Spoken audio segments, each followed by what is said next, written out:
Hey guys, it's Maddie. A couple of days ago, I posted on my social media that I was doing a Q&A video and you guys asked me a lot of questions. I was really surprised how many of you came up and asked questions, and unfortunately I'm not going to be able to answer all of them, but today I'm going to answer a couple of the questions that were asked across my various social media platforms. There's like a ton of wind. There's a crazy windstorm right now in Ohio, so if you hear like crazy gusting wind and like things falling, probably it's just the wind outside. Just don't be concerned. As long as the video is ended and posted, I'm still alive. If you guys haven't, go ahead and take a second to click the subscribe button and join our family. And before I start the video, of course I have to introduce our special guest. This is Harold. He's my Anery Kenyan sand boa. He actually just got done with the shed. He's looking quite handsome. So I was trying to see if I could make a tiny Santa hat for him, but I figured out that I'm not very good with crafting. So unfortunately, you're just going to have to pretend that he's wearing a Santa hat because the thought of that would be cute enough. Hey!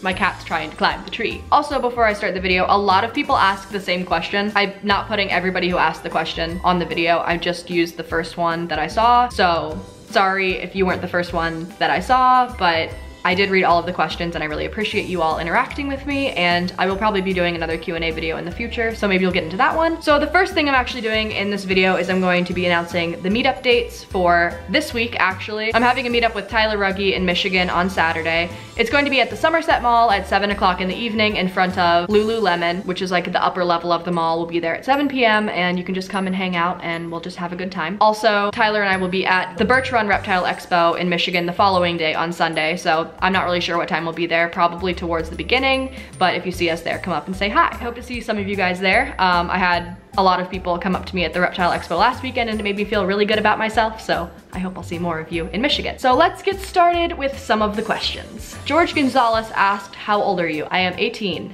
and I will be 19 on January 11th, so it's coming up pretty soon. Barking Coco asked, what is your most challenging pet? This is kind of a hard question to answer because they're all like different. Maybe my dart frogs, because the humidity has to be up so high and they need to be fed small insects daily, and it sucks having to go out and buy cultures and culture the fruit flies and then feed it off. They're honestly pretty easy. I don't really find any of my animals too overly challenging. My dog Ellie is also kind of challenging because she needs a lot of mental and physical stimulation. She can be a little bit more challenging and more on the extreme end, but honestly nothing that's like super challenging. Minty Banana Smoothie asks, are there any exotic animals that you wish you could have that your state or country does not allow? I really would like an African land snail. They're really cool. I really love big snails. I think they're really cute. And also a rainbow stag beetle. They're really pretty. I'll insert a picture of them right here. They're gorgeous beetles and they're illegal in the US. Kylie Mason asked, what is your favorite animal enclosure? My favorite animal enclosure probably has to be my tegu's enclosure just because it's so big and I just love it so much. But coming in close second is my subadult crested gecko's enclosure. It's a planted enclosure, and so it's not a permanent enclosure for her because it needs to be taller,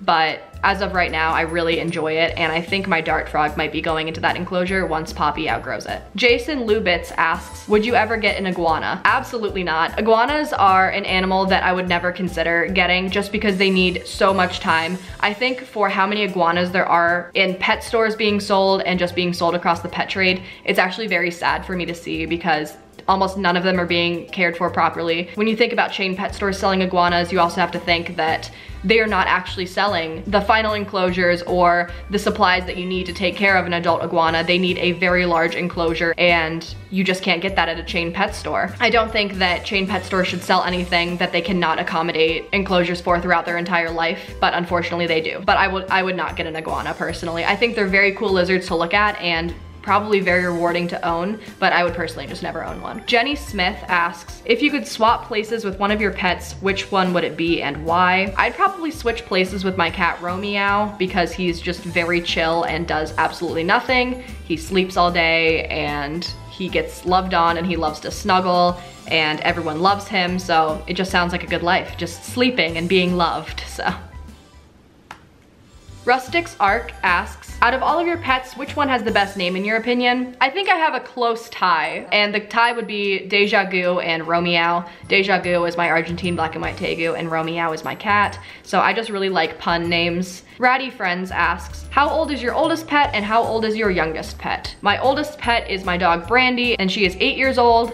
She'll be 9 in March. My youngest pet is actually my purple pink toe tarantula. It is about the size of my pinky nail, so it's like itty bitty and just a very tiny little spiderling. Ella Tam asks, what was your first pet and how old were you when you got it? My first pet was a goldfish from a carnival named TT. It was short for teeny tiny. I was probably about 4 when I got him and he died within 24 hours. Obviously, I didn't know what I was doing, my parents didn't know what they were doing, and he was kept in a critter keeper, so he was not going to last very long, but that was my first pet. Leanna Cordova asks, which of your animals requires the most care? My rats probably require the most care just because I clean their enclosure daily and they have to be fed and watered daily, unlike a lot of my reptiles do, so probably my rats. Koala Lover 07 asks, if you could only eat your animal's dinner for a month, which one would you pick?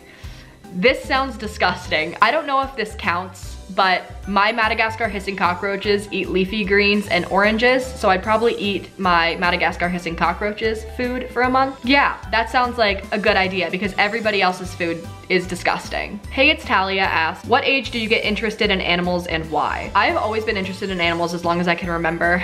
It was kind of weird because my parents weren't like super into animals when I was young, and I wasn't really around anyone else who was super into animals. I just kind of developed the passion by myself.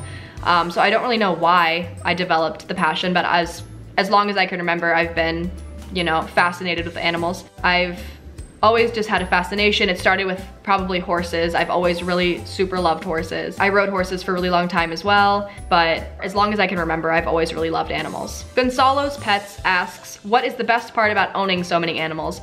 I think the best part about owning so many animals is having something to do and feeling like I have a purpose. Honestly, there's some days where I just don't feel like getting out of bed, and if I didn't have my animals, I would just go to work and then come home and go back to bed, but they really get me out of bed and get me engaged and doing something that I really love to do, which is caring for these guys. Another thing I really like being able to do is talk to you guys and make YouTube videos and be educational about animals and really get to know just so many different species and how they vary and the different care on so many different species, which I think is just so fantastic. Yeah, I just really love just learning about different animals and educating about different animals. So I think that's my favorite part. Desiree Edie, I'm pretty sure I said that wrong, I'm sorry. Desiree Edie asks, for you personally, did owning pets help with anxiety or increase it? This is a question that honestly has changed throughout my life. I used to own animals and I had very bad anxiety and depression, and when I was in school, I didn't put my animals first because I had school. I didn't even put myself or my school first. It was just the depression always came first, and my animals weren't taken care of the way that they should have been. So in that time, having animals increased my anxiety. And looking back, I shouldn't have had as many animals as I had when I had such intense just feelings of like self-doubt and just self-loathing. But now it definitely helps with my anxiety. Getting out of bed every day to take care of my animals is much different than it used to be. I used to not want to get out of bed at all, even to take care of my animals. So it's definitely changed my life a lot. Now animals definitely help my anxiety.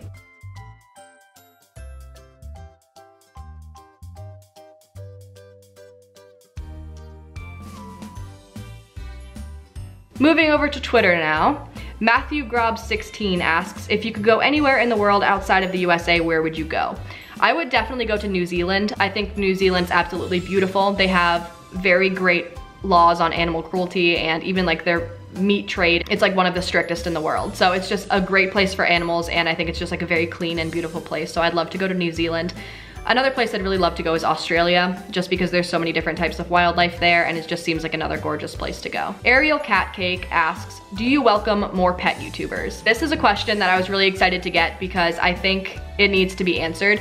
I know a lot of people compare people to Taylor Dean. I'm not gonna make a whole video about it, although I could talk everyone's ear off about how people shouldn't compare people to other people because it puts other people down. I definitely welcome more pet YouTubers. I think if you have pets, if you have a passion for pets, start making videos. Who cares? Who cares if one person watches it? Who cares if no one watches it? Do it for yourself. Really just do it for yourself, and if you build a following, then it's fantastic. You know, you have a ton of people behind you that will support you. I know all of the big pet YouTubers that I know of are very supportive of other smaller pet YouTubers. We all try to like go to each other's like YouNow streams and talk to each other, help each other with any problems we're having. If we have an animal pass away, we're all there for each other. So I definitely think if you want to start a pet YouTube channel, definitely do it, and there'll be a lot of people there to support you.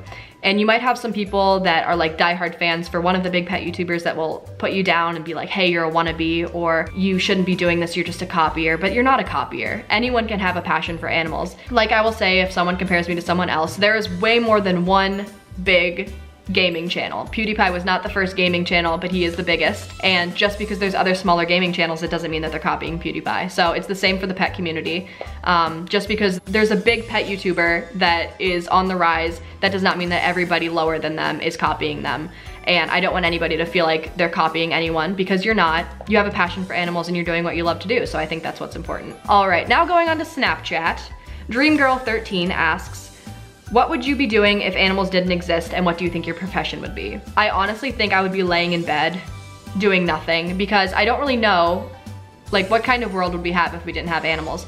I've never worked in any profession that didn't involve animals and wasn't like animal based, so I don't even know what I'd do for a job at that point. I honestly have like no idea. I can't even think of like a single thing that I'd really want to do that didn't involve my animals or just being around animals and interacting with animals all day. But I'd definitely probably be laying in bed, jobless, because I wouldn't know. I mean, I might work at like Target or something like that, like a chain store, probably, but what kind of life is that when you have a whole ton of animal professions to be around? So thank goodness animals do exist. Blondie1130 asks, would you ever be interested in owning a saltwater fish tank? I definitely would love to own a saltwater fish tank. I think fish tanks are absolutely gorgeous. I've done a couple freshwater planted tanks before and absolutely loved them. But honestly, I don't feel like I have the time or space to keep any fish tanks anymore. They just take up a lot of space and a lot of time when you're, you know, dealing with water changes and everything. But I do think that they're absolutely gorgeous, and just like the whole fish community is just outstanding to me. I think it's absolutely gorgeous. And maybe one day, if I have more time, I'll get into researching more about saltwater tanks. But as a lot of people who have saltwater tanks know, saltwater tanks are pretty complicated when you're first getting started, and there's like a lot to know when you're first getting started with them. So there's like a lot of research to be done before you start a saltwater tank. But yeah, maybe in the future I would get one. And I didn't catch the username of this person, and this is gonna sound like probably offensive, but the gay asked, what is your favorite dog breed and when was your first dog show? My favorite dog breed is the Border Collie, and I had my first dog show when I was 14 years old. That is all of the questions I have time for answering today. I hope you guys in Michigan are able to attend our meetup this weekend. If you're not, or if you're from Ohio, I go to the Sin City Reptile Expo every month, and I always look forward to seeing people there. If not, thank you so much for watching my videos and supporting my YouTube channel. If you guys haven't already, please click the subscribe button down below and become part of our family. I make videos every single week, and you can follow me on all my social media down below. If you guys have any animal related questions, you can comment, tweet me, or message me on Snapchat and I'll get back to you. And thank you guys so much for watching. Say goodbye to Harold. Bye guys!